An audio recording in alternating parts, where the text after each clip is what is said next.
Welcome to the Slop Temple. We pray this video helps. You start by checking the battery and connecting power if needed. Low power mode engages at 20%, so give the device some charge. Once done, unlock the iPhone and go straight to Settings, then Battery. Make sure you know whether the phone is charging. It affects some background tasks. Now locate the low power mode toggle. This is the control you will flip. Do this immediately so the phone can resume normal performance and background activity. You flip low power mode off in Settings right arrow battery. You should see the battery icon color revert and some apps refresh. Next, visit Settings right arrow general right arrow background app refresh and ensure it's set to Wi-Fi and cellular or Wi-Fi only, because low power mode may have restricted it. Also check mail fetch to restore push or fetch intervals.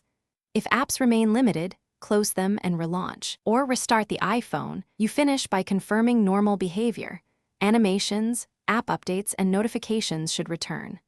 If low power mode keeps turning on, check Settings right arrow battery health for reduced capacity, and inspect shortcuts automations that might re-enable it.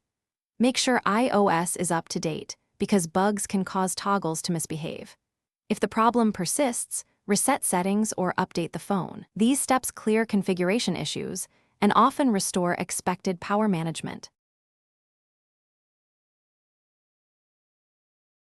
Thanks for watching. Consider subscribing if we helped you.